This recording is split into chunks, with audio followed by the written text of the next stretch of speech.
안녕하세요. 저에게 일어난 아주 굴욕적이고 치욕스러운 일을 한번 풀어볼까 싶어서 이렇게 사연을 써내려가게 되었습니다. 자수성가의 표본인 우리 엄마에게서 태어난 저에게 이런 바보 같은 일이 생기다니. 정말 제가 아빠를 닮았다는 엄마의 말을 뼈저리게 실감하게 된 계기였습니다. 얼마나 제가 바보처럼 굴었는지 궁금하시죠? 지금부터 아주 경악스러운 이야기를 하나하나 풀어가 보도록 하겠습니다. 지금 저는 나이를 40이나 먹은 여자입니다. 제 나이 40살에도 아직까지 가장 존경하는 사람을 말하라 하면 우리 엄마라고 말할 만큼 저는 우리 엄마가 참으로 대단하고 존경스럽습니다. 어린 시절 아버지께서 불운한 사고로 돌아가신 뒤 엄마는 보상금이랍시고 받은 그 돈을 들고 음식 장사를 시작하셨습니다. 그 음식 장사가 나름 대박이 터지는 바람에 집 근처에 4층짜리 상가 건물을 하나 구매하실 수 있었습니다. 건물주가 되자마자 음식 장사는 이제 지긋지긋하시다면서 권리금 두둑히 받으시고 가게를 팔아버리셨습니다. 그리고 그 돈으로 저를 키워나가시며 임대업을 꾸준히 하셨고 지금은 본인 건물을 청소하시며 사는 게 낙이신 분이었죠. 제가 엄마 나이 40에 얻은 늦둥이 딸이라 더 귀하게 키우고 싶었다고 아직도 고생했던 지난 과거를 미안해 하시는 분이었습니다. 저는 나름 하고 싶은 거 다 하고 사고 싶은 거 다 사면서 귀하게 컸다고 생각했는데 엄마는 아버지 없이 자란 제가 무척이나 마음에 걸렸었나 보더라고요. 시간이 흘러 제 나이가 30이 되었을 쯤 저는 지인의 주선으로 한 소개팅을 통해 한 남자를 알게 되었습니다. 평소에 저를 예쁘게 봐주시던 직장 선배의 소개였는데 상대방 남자 쪽에서 제 사진을 보고 한 번만 소개해달라고 몇 번을 졸랐다고 하더라고요. 소개팅 자리에 간곡한 부탁으로 나가게 되었고 상대방 쪽에서 적극적으로 나오니까 저도 그 분위기에 휩쓸려서 몇 번 만남을 가지게 되었습니다. 그러다가 진지하게 저에게 만나보고 싶다는 의사를 밝혔고 당시 연애를 오랜 시간 쉬고 있었기에 저도 한번 만나보는 게 나쁘지 않겠다 싶었죠. 그때는 그 사람에 대한 콩깍지가 꽤 쓰여서 그 만남 자체가 행복하고 즐거웠습니다. 연애를 시작하고 더 많은 것들을 알게 되었는데 남자친구가 그때 외제차 딜러 일을 하고 있었어요. 그쪽 분야에는 관심이 없었기 때문에 잘 몰랐는데 외제차 딜러 수입이 들쑥날쑥한 구조로 되어 있더라고요. 판매가 많을수록 인센티브를 받을 수 있는 구조였는데 기본급은 최저시급에 아주 조금 못 미치는 수준이었습니다. 그러니까 한마디로 차를 팔지 않으면 손가락을 빨아야 하는 달이 있을 정도였고 언변이 없는 사람들에게는 혹독한 직업이기도 하다는 이야기였죠. 그럼에도 불구하고 남자친구는 외제차를 구매하는 사람들이 거의 대부분 돈이 많은 사람들이라는 이유로 사치를 즐겼습니다. 항상 본인이 명품이어야 한다며 값비싼 물건들로 휘감고 다녔고 돈을 쓰는 것에 아낌이 없는 사람이었습니다. 저는 자수성가한 어머니 밑에서 평생을 자랐기 때문에 돈 10,000원을 써도 꼼꼼하게 가계부에 기입을 하고 옷 하나를 구매해도 몇 번이나 고민한 후에 결제를 했거든요. 남자친구와는 완전히 다른 소비 성향을 보였었죠. 남자친구는 기분이 가는 대로 돈을 쓰곤 했거든요. 제가 봤을 땐 이해가 가지 않을 정도였어요. 10만 원이든 20만 원이든 자기 기분 내키는 대로 아까운 걸 모르고 돈을 썼죠. 가끔은 100만 원대가 훌쩍 넘는 명품 옷을 고민도 없이 구매를 하는데 저는 기겁을 했습니다. 무슨 가디건 하나 사는데 금액대가 100만 원이 넘어가는 건지 인터넷 쇼핑몰에서 구매하면 2만 원대에도 살 수 있을 법한 디자인인데요. 그렇다고 제가 지질이 궁상을 떨면서 살아왔던 건 아니었어요. 우리 집도 조물주 위에 건물주인 엄마가 있었기에 섭섭지 않게 용돈도 받고 했었는데 제가 아무래도 보고 배운 버릇이 있다 보니 신중해진 것이었죠. 남자친구가 돈을 쓸 때마다 저는 걱정 어린 시선을 보냈고, 그때마다 저에게 촌스럽게 굴지 말라는 이야기도 몇 번 했습니다. 저는 솔직히 이게 촌스러운 일인가 싶은 생각이 들기도 했죠. 친구들에게 남자친구의 씀씀이가 너무 해프다고 이야기를 하니 친구들은 봉 잡은 거 아니냐고, 이럴 때 제 실속도 챙기라고 하더라고요. 남자친구에게는 물론 장점도 있었죠. 사람이 리더십이 있는 편이라 그런지 분위기 자체를 주도하는 사람이었습니다. 많은 사람들 앞에서도 주눅들지 않고 자신의 매력을 확실하게 보여줄 수 있는 사람이라 그런지 눈을 사로잡게 만드는 매력이 있었어요. 저희가 연애를 시작하고 한 3개월쯤 되었을까? 둘이서 분위기 좋은 바에 가서 술을 한잔하고 집에 가려고 하는데 이상하게 아쉽더라고요. 연애에 한창 불이 붙었던 시기이기도 하고, 사실 누구나 초반 3개월까지는 1분 1초라도 더 함께 있고 싶곤 하잖아요. 이 사람이랑 떨어지기 싫다, 붙어 있고 싶다, 그런 생각이 들었을 때였고, 무엇보다 둘 다 성인이잖아요. 한두 살 먹은 어린애도 아닌데 남 눈치를 보면서 서로 밀고 당기게 할 시기도 아니었고요. 이대로 집에 가면 안 되겠다 싶은 생각에 남자친구한테 한 잔 더 할래? 하고 물어봤어요. 늦은 시간이기도 했고 버스, 지하철 막차 시간이 다가오고 있었기에 많은 뜻을 지니고 있었죠. 근데 남자친구가 그러더라고요. 오늘 술을 마시고 들어간다고 집에 이야기를 했더니 어머님께서 너무 취하지 말고 집으로 돌아오라 했대요. 어머님이 직접 집까지 잘 오라고 이야기를 했기에 외박은 힘들 것 같다고 하더라고요. 남자친구네 어머님께서 몸이 좀 안 좋다는 이야기는 몇 번 들었던지라 저도 더 잡지 못했죠. 너무나도 아쉬웠지만 남자친구네도 저희 집 사정이랑 비슷하게 홀어머니 모시고 살고 있었던 터라 이해를 했죠. 부모님께서 일찌감치 이혼하셔서 어머님이 남자친구를 혼자 키웠다고도 했고 몸도 안 좋으시고 제가 양보를 할 수밖에 없는 상황이라 보내주었습니다. 가정 환경이 비슷하다는 건 어찌 보면 상당한 장점이었어요. 서로를 더 동하게 하는 구석이 있고 위로하는 느낌도 있었거든요. 그렇게 만남을 이어가다가 여름 휴가 시즌이 다가오게 되었습니다. 남자친구에게 당연하다는 듯 여름 휴가 때 어디로 여행을 갈까? 하고 물어보니까 눈을 동그랗게 뜨고 저를 바라보더라고요. 너무 의외라는 표정이길래 혹시 여름 휴가가 따로 없냐고 물어보니 당황해하면서 있긴 있지. 근데 어딜 가? 하면서 저에게 물어보더라고요. 보통 휴가를 커플들끼리 맞춰서 여행을 가지 않나요?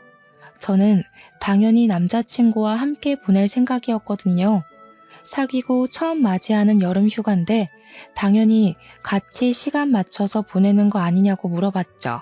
그러니 남자친구가 한참 우물쭈물하더니 그러면 우리 엄마가 집에 혼자 있어야 하지 않냐고 말을 하더라고요. 평소에 옷 살 때나 돈 쓸 때나 엄마를 한 번도 챙겨본 적 없는 사람이 여행을 가자고 하니까 갑자기 엄마 타령해 대는데 어이가 없더라고요.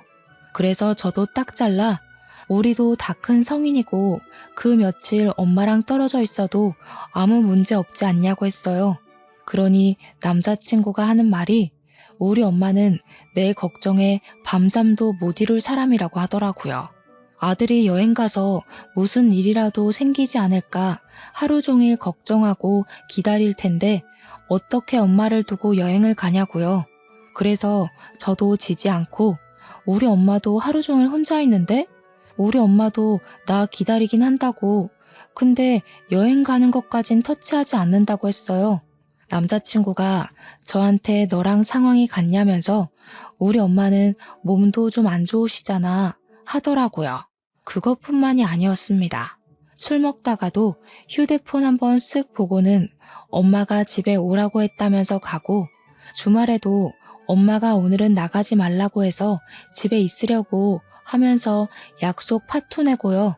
제가 하다 남자친구랑 연애를 하는 건지 남자친구 엄마랑 연애를 하는 건지 헷갈리더라고요.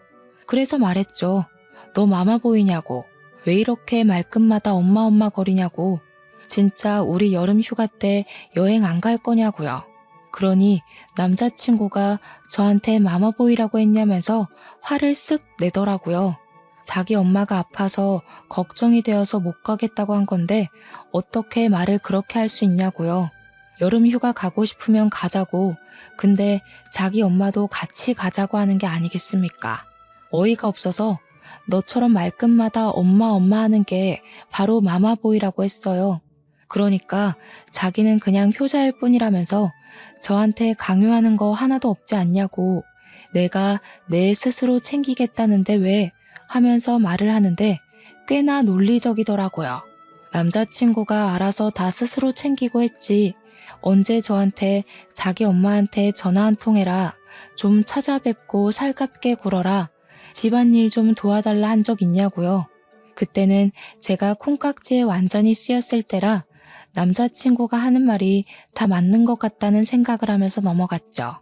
제가 수긍하는 것처럼 보이니까 남자친구가 저한테 그런 말을 하더라고요. 우리가 연애를 한 시간이 벌써 1년이 다 되어 가는데 이참에 살림을 차리는 건 어떻겠냐고요. 결혼해도 절대로 저한테 대리효도하라는 말 안 할 테니까 걱정하지 말라고. 자기가 가끔 엄마 집 가서 밥 먹고 전화하고 챙기고 하겠다고요. 엄마랑 합가하자는 소리도 절대 하지 않을 테니까 자기랑 슬슬 결혼하자고 하더라고요. 어차피 맞벌이 생활할 거니까 우리 둘 버는 돈이면 절대로 입에 풀칠은 안 할 거라고 장담을 했어요. 제 나이가 31살이긴 했지만 친구들 중에는 이미 시집을 간 친구들도 있었고 우리 엄마도 노후부장 다 되어 있으니 이제 저만 시집 보내면 소원이 없겠다고 하셨거든요. 좋은 사람 만나서 결혼만 했으면 좋겠다.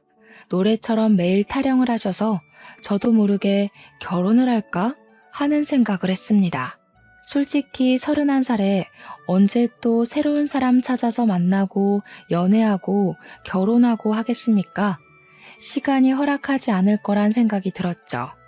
남자친구에게 홀라당 넘어가 버린 저는 번갯불에 콩 구워 먹듯 그렇게 결혼을 약속해버리고 말았습니다. 그때까지만 해도 앞날은 창창하고 행복할 거라 굳게 믿고 있었어요. 저에게 소개팅을 주선했던 선임에게 먼저 결혼 소식을 전했는데 저를 보면서 되게 의외라는 식으로 말씀을 하시더라고요. 예전부터 그 집 엄마가 극성이기도 했고 몸이 좋지 않다는 소식도 꽤 오래전에 들었는데 진짜 결혼할 거냐고요. 저는 그런 반응에 좀 어이가 없어서 소개를 시켜주실 땐 언제고 이제 와서 그런 찝찝한 소리를 하시느냐 다시 물었어요.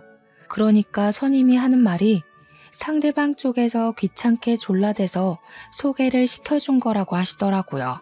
자기도 사실 엄청 친한 사이는 아니라고 말꼬리를 흐리시더니 그래도 1년을 만났다는데 자기보단 제가 더 잘 알고 결정하지 않겠냐고 하더라고요.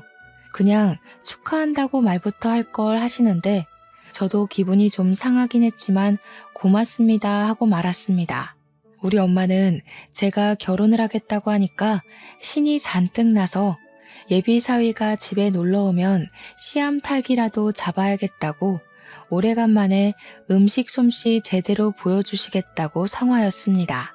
우리 집에 인사를 드리러 오기로 한 날이 왔고 살짝 긴장했는데 빈손으로 떡하니 나타난 예비신랑을 보고 조금 실망하긴 했습니다. 처음 인사드리러 온 자리인데 아무리 편하게 오라고 했다지만 빈손은 좀 아니지 않나요? 근데 정작 엄마는 별 신경도 쓰지 않는 눈치길래 그냥 저도 별소리 하지 않았습니다. 엄마가 정말 백숙에 잡채에 게장에 손이 많이 가는 음식들로 죄다 준비를 하셨더라고요. 예비 신랑에게 살갑게 굴면서 많이 먹으라고 예전에 음식 장사를 했었던 터라 손맛이 좋다면서 닭백숙 다리를 쭉 뜯어서 앞접시에 올려주었어요. 그러니 예비 신랑이 인상 팍 구기면서 어머님 많이 드시라고 자기는 물에 빠진 닭은 별로 안 좋아한다고 하더라고요. 제가 당황해서 아니 주는 대로 먹지 무슨 반찬 투정을 하고 있냐고 한 소리 하니까 자기네 집은 항상 닭을 구워서 줬다고 하더라고요.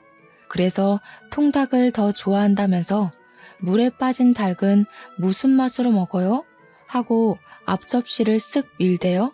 우리 엄마도 당황하셔가지고 눈만 껌뻑이고 계셨어요. 저는 철없는 예비신랑과 엄마 사이에 껴서 이리저리 눈치를 보며 밥을 먹었습니다. 식사 시간이 끝이 나고 이런저런 이야기를 나누는데 예비신랑이 우리 엄마한테 그러더라고요. 장모님은 무슨 돈으로 생활을 하고 계신 거냐고요. 혹시 제가 생활비를 대고 있는 거냐고요. 제가 그냥 웃으면서 우리 엄마 돈 많아. 걱정 안 해도 돼. 하니까 남자친구 눈이 번쩍 뜨이는 거예요. 아까 밥 먹을 때 슬쩍 들어보니 식당을 하셨다고 하던데 프랜차이즈 같은 거 가지고 계신 거냐고 사장님이냐고 묻대요. 엄마가 그 식당은 권리금 받고 넘긴 지 오래라고 그때 받은 돈이 꽤 쏠쏠해서 저를 키운 거라고 이야기하셨어요. 그러면서 요즘은 부업으로 건물 청소도 하고 있고 하면서 이야기를 하셨죠. 그러니까 예비 신랑 얼굴이 팍 구겨지면서 아, 건물 청소 하면서 말꼬리를 흐리는 게 아니겠어요? 엄마도 그 표정에 빈정이 확 상하신 건지 청소하고 있는 건물이 본인 건물이라는 이야기는 하지 않으시더라고요.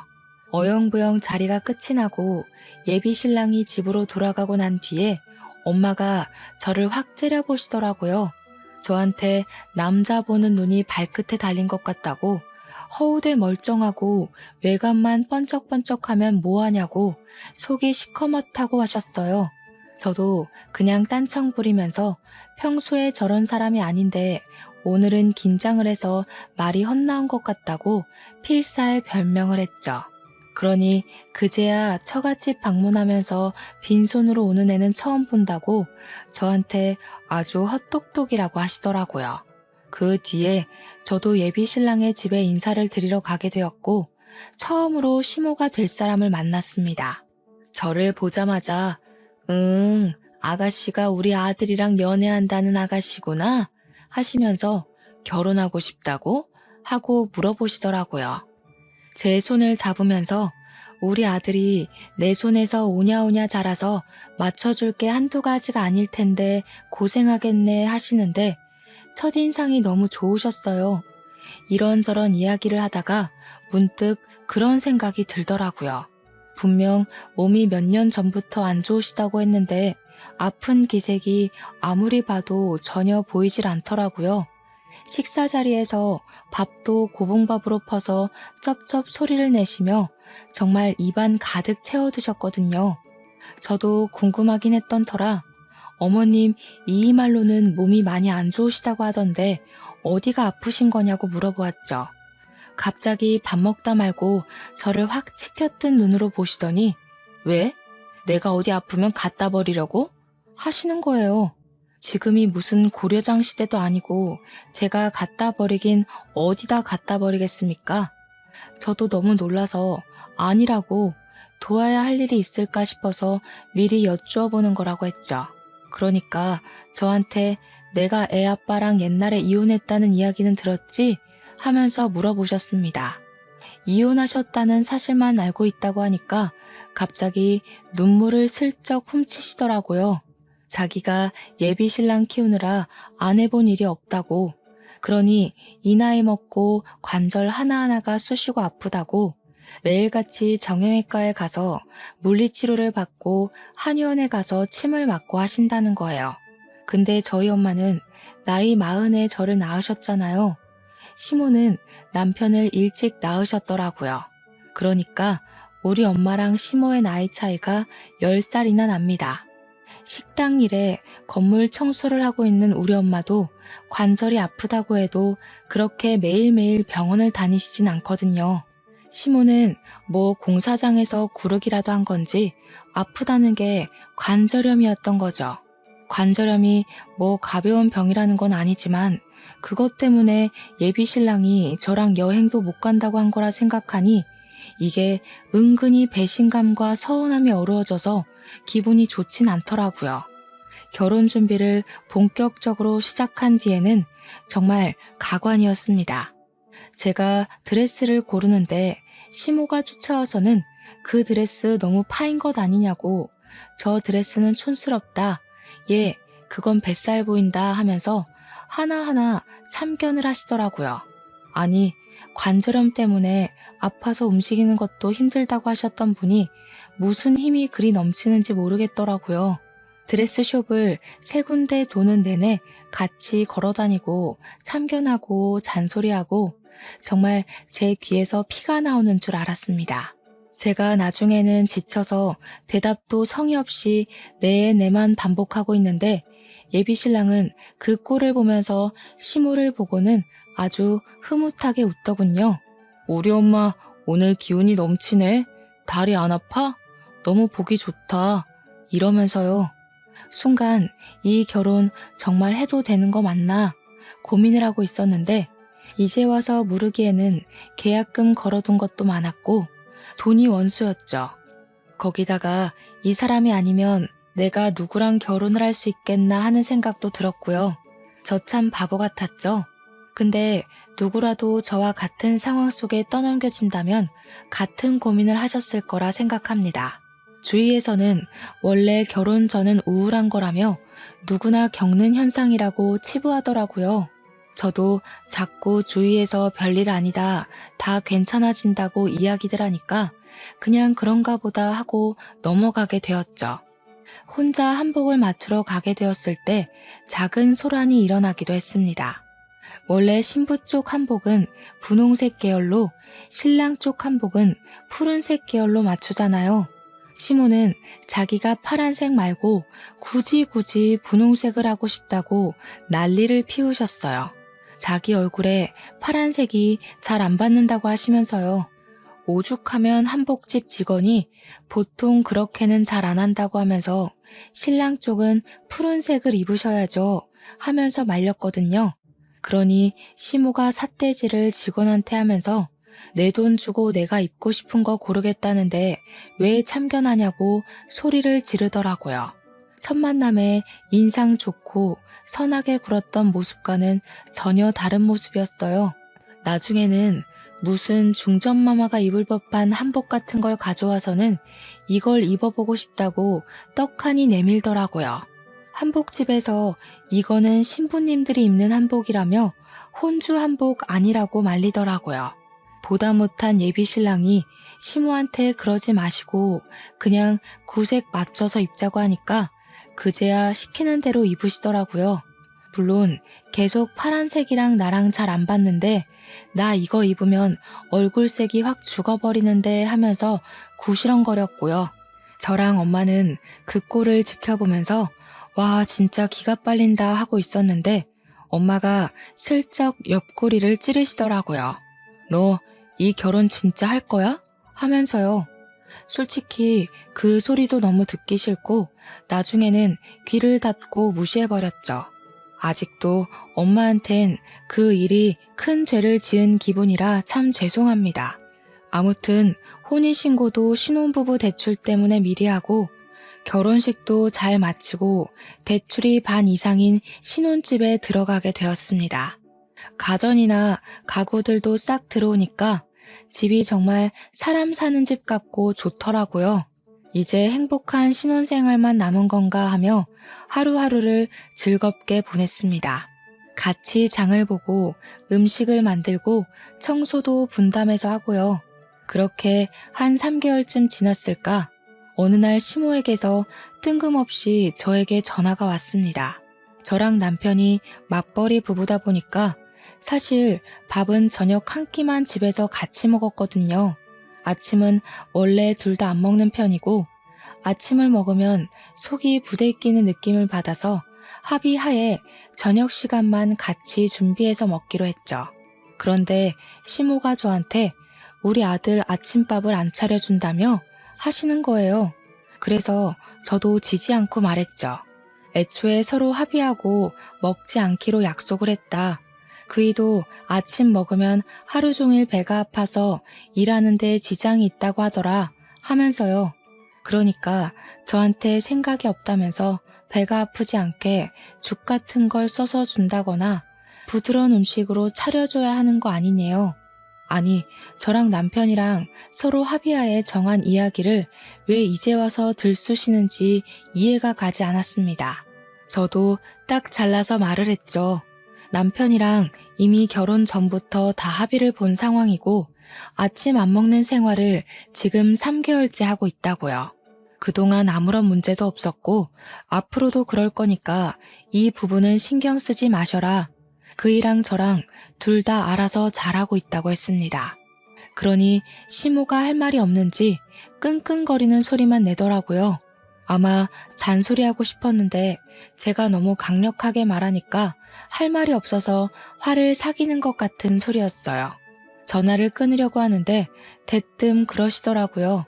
왜 저녁밥 차릴 때 된장찌개 아니면 김치찌개만 주냐고요. 원래 한국인의 밥상 기본 찌개가 된장찌개랑 김치찌개 아니었나요? 그래서 둘 다 번갈아 가면서 주고 있다고 대꾸를 했죠. 그러니까 마치 너 딱 걸렸다 하는 말투로 아들이 전화와서는 순두부찌개가 먹고 싶다고 했다면서 저한테 순두부찌개를 좀 해주래요. 제가 곧 죽어도 순두부를 안 해준다고 일러바쳤다는데 제가 뭐 일부러 먹이지 않은 건 아니잖아요. 저한테 말을 해야 제가 끓여주던가 하죠. 그래서 오늘 저녁에 끓이겠다고 대꾸하고 끊었습니다. 퇴근하고 온 남편에게 말없이 순두부찌개 거리를 차서 바지락 넣고 칼칼하게 끓여주니까 제 눈치를 살살 보더라고요. 그래서 저도 한마디 했죠. 먹고 싶은 게 있으면 나한테 말을 하지 왜 시모한테 말을 해서 저를 곤란하게 만드는 거냐고요. 그랬더니 그냥 밥 잘 먹고 다니냐 해서 아침이야 원래 안 먹었던 거니까 패스하고 저녁에는 된장찌개, 김치찌개 번갈아 먹는다고 했대요. 시모가 먼저 우리 아들 순두부찌개 좋아하잖아. 한마디 해서 맞지 좋아하지 라고 대꾸해준 게 끝이라는 겁니다. 누구 말이 진짜로 맞는 말인지 나 원참. 제가 그냥 남편을 쓱 흘겨봤어요. 남편이 필사적으로 변명을 하길래 앞으로는 저한테 직접 이야기해달라고 오해가 쌓이는 건 싫다고 말했습니다. 그러니까 갑자기 남편이 그럼 먹고 싶은 거 다 이야기해도 되냐고 하더라고요. 제가 뭐 요리사는 아니니까 전부 다 해줄 수는 없지만 말을 해주면 노력은 해보겠다고 말은 했죠. 그러니까 자기는 밥 종류보다 분식 종류를 더 좋아한다면서 캡사이신이 팍팍 뿌려진 떡볶이랑 볶음 우동 같은 밀가루가 먹고 싶다고 하더라고요. 제가 엄마의 손맛을 물려받긴 해서 사실 웬만한 음식들 다 평균치는 하거든요. 다음 날부터 남편이 먹고 싶다는 거 말을 해주면 제 선에서 가능한 음식들을 곧잘 해줬어요. 근데 어찌 된 게 메뉴가 맨날 밀가루 음식에 맵고 짜고 자극적인 것만 줄줄이 말하더라고요. 사람이 좀 골고루 채소도 먹고 영양가 있는 균일한 식단을 해야 하는데 남편이 입맛이 소위 말하는 초등학생 입맛인지 맨날 밀가루만 찾더라고요. 과일, 채소 이런 거 절대 입에도 안 되는 사람은 또 처음이었습니다. 저는 근데 과일을 진짜 좋아하거든요. 그래서 밀가루를 저녁에 많이 먹어도 회사에서 점심에 샐러드를 먹거나 후식으로 꼭 과일을 챙겨 먹곤 했어요. 우리 엄마가 식당 하실 때 저한테 항상 골고루 편식하지 말고 밥을 먹어야 한다고 습관을 들이셨거든요. 저는 나름 균형을 맞추려고 노력했고 남편은 점심에도 맨날 돈가스랑 제육볶음만 먹는 것 같았어요. 그러다가 배변 활동에 문제가 생기고 말았던 거죠. 극심한 변비에 고통스러워하더니 나중에는 병원에 가서 관장을 해야 할 정도까지 이르렀습니다. 배가 아프다고 대굴대굴 오밤중에 구르고 난리가 나서 맹장인 줄 알고 급하게 응급실에 갔더니 배에 가스가 가득 찼다는 겁니다. 한마디로 변을 보지 못해서 배가 아픈 거라며 관장을 하고 가라고 하더라고요. 제가 다 부끄러워서 혼이 났네요. 아무튼 관장까지 했는데도 정신 못 차린 남편은 맨날 떡볶이 해줘, 라면 끓여줘, 아기찜 해줘 하더라고요. 그렇게 맵고 짜고 밀가루만 처먹다가 결국 우리 남편은 치질에 걸리게 되었고 하루 종일 아프다 아프다 하더니 결국 수술까지 하게 되었습니다. 결혼을 했으니까 여름 휴가는 해외여행을 가볼까 하고 계획을 짜놨었는데 남편이 치질 수술을 해야 한다는 이야기를 하자 완전히 절망하고 말았죠. 그러길래 식습관을 좀 고쳤으면 얼마나 좋았겠냐고 잔소리를 했더니 남편은 자기 아픈 거 몰라준다고 삐지더라고요. 결국 고대하던 결혼 후 첫 여행은 완전히 무산되었고 남편은 치질 수술을 하기 위해 입원을 하게 되었습니다. 수술 자체는 간단하고 시간도 얼마 걸리지 않았는데 수술한 이후가 문제더라고요. 아픈 것도 정말 엄청나게 아프고 앉아있지도 못하고 바로 눕지도 못하고 엎드려서 끙끙거리며 앓는 소리만 내더라고요.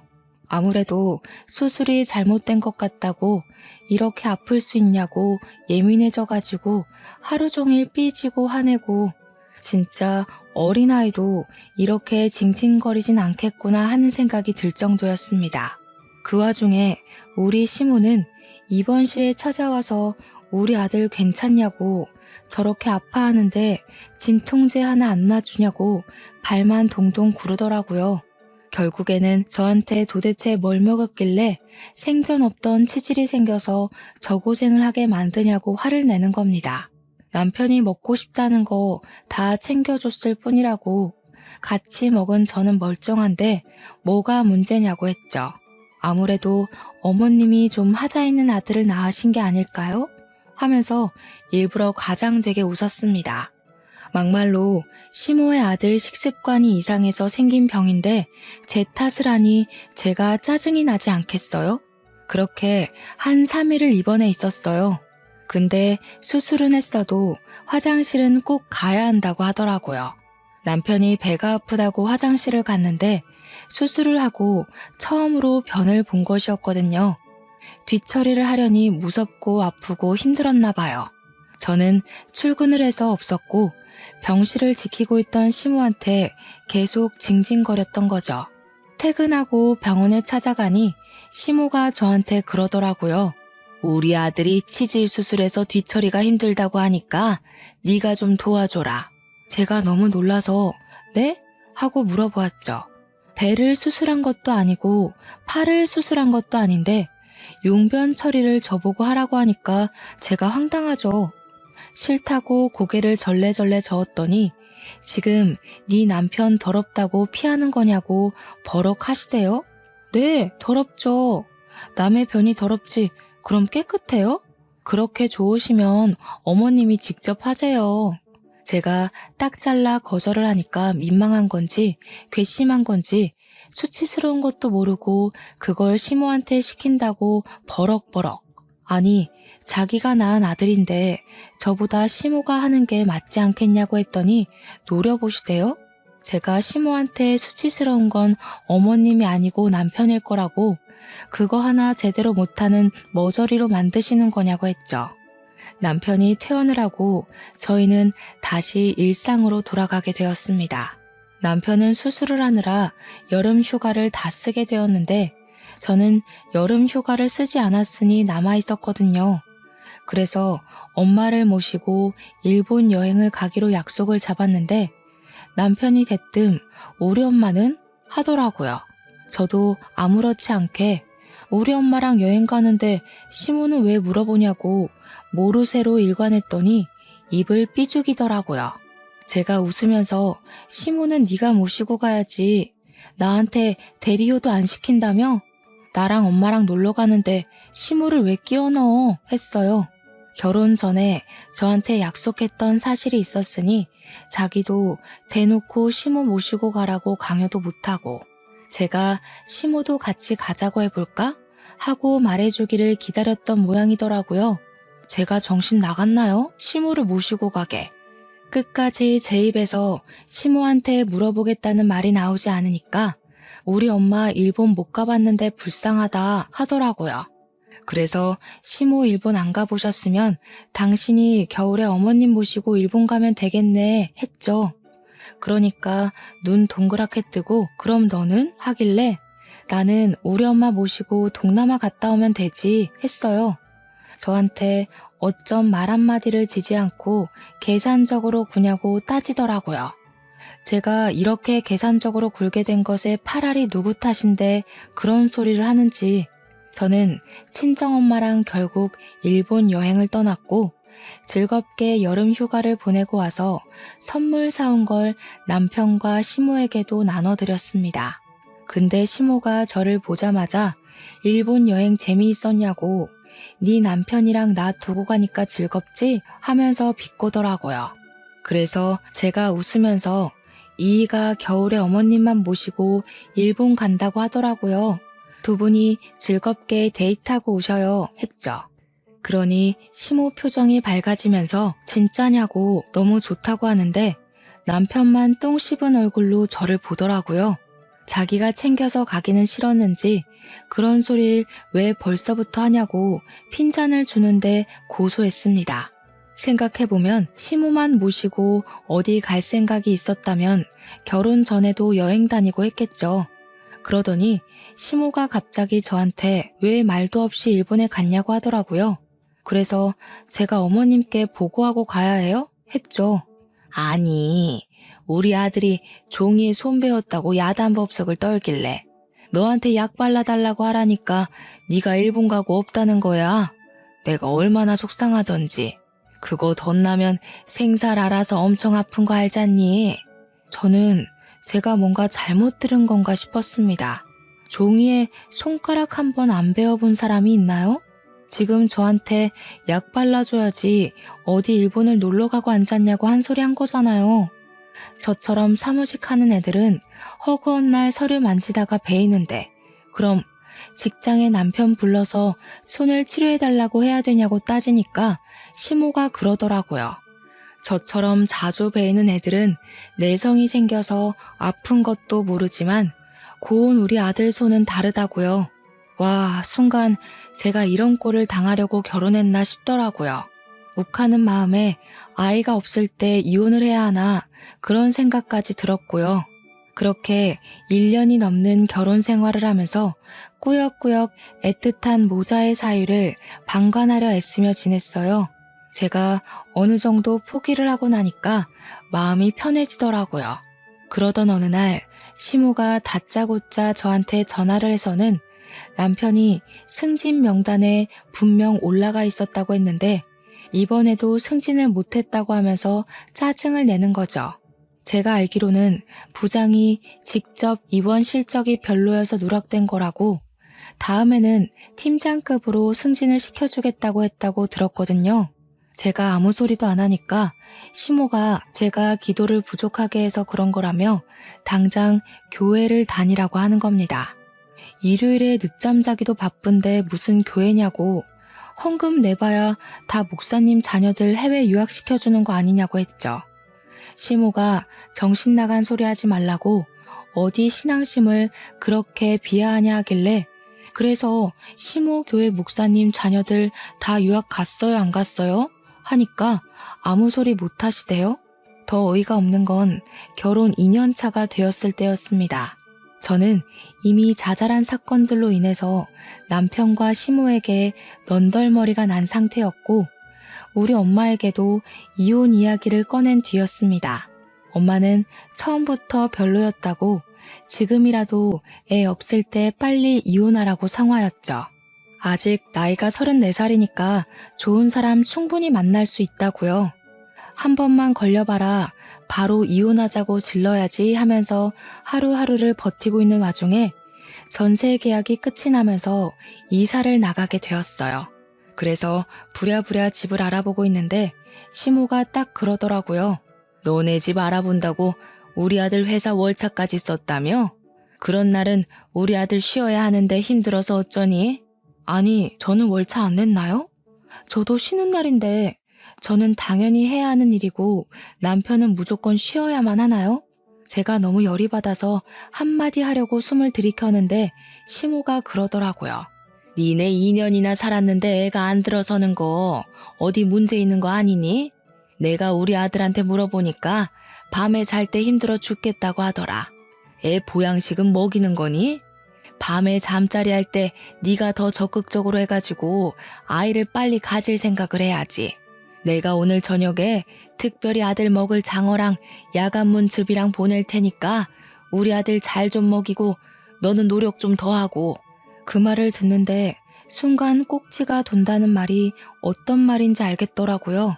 남편이 옆에서 듣고 있다가 엄마 장어 고마워 하는데 수치스럽고 열받아서 남편의 머리통을 뻑소리 나게 쳤습니다.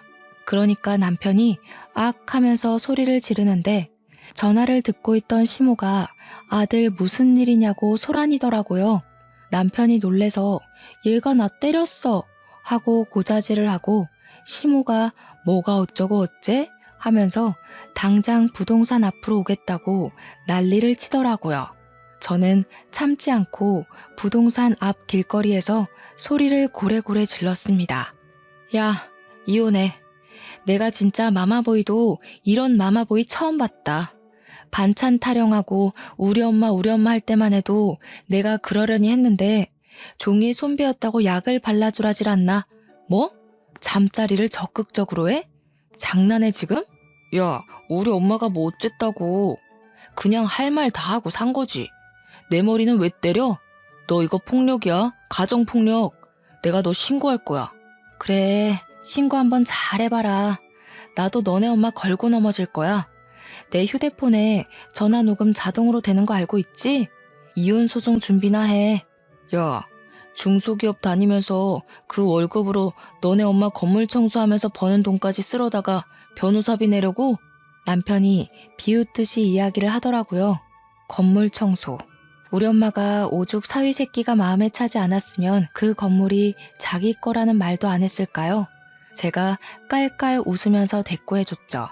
야, 우리 엄마가 청소하는 그 건물이 우리 엄마 건물이야, 이 모지리 새끼야.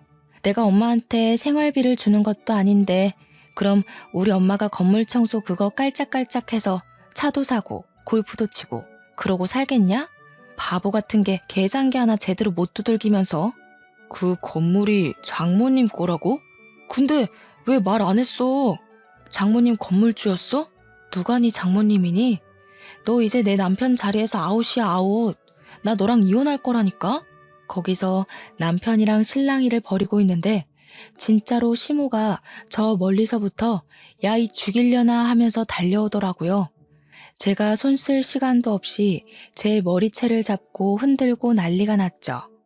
길거리였으니까 부동산 사장님도 나오고 지나가는 사람들도 어떡하냐며 구경하고 사진 찍고 동영상 찍고. 근데 저는 일부러 피하지 않고 다 맞아줬어요. 그게 증거가 되지 않겠습니까? 주변의 신고로 경찰이 도착했고 고발하겠다고 강력 주장까지 했습니다. 다행히 영상이 필요하면 연락달라고 주변 몇 분께서 명함을 주고 가셨길래 그거 다 챙겨서 이혼 변호사까지 만났습니다. 전송받은 영상과 제 통화 녹음 파일들을 증거로 제출했고 당연히 아이가 없었으니 빠르게 이혼이 정리가 되었습니다. 이혼 도장 쾅 찍히고 나니 전 남편이 우리 엄마를 찾아와서 왜 건물주라고 말 안 했냐고 사기 결혼 아니냐고 헛소리를 해대더라고요. 우리 엄마가 당신 누구냐고 모른 척하니까 다시 저랑 합칠 거라고 자기가 잠깐 실수한 거라고 했대요. 저희 엄마한테 제 마음 좀 돌려주라고 딸 이혼이로 살게 할 수 없지 않냐고 했다면서요. 우리 엄마가 화가 나서 이 쭉정이 같은 게 어디서 헛소리냐고 청소하던 걸레짝을 얼굴에 던졌다고 하더라고요.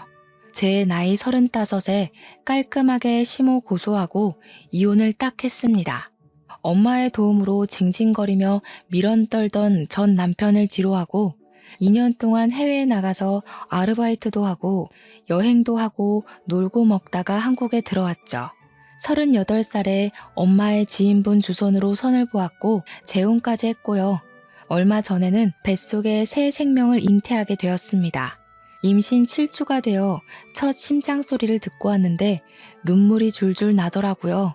전 남편에 대한 나쁜 기억들은 모조리 땅속에 묻고 새 남편과 새 가정을 이뤄 행복하게 잘 살아보려고 합니다. 8개월 뒤에 만날 우리 아이까지 함께 아름다운 세상을 느끼며 살겠습니다. 제 이야기를 들어주셔서 감사합니다.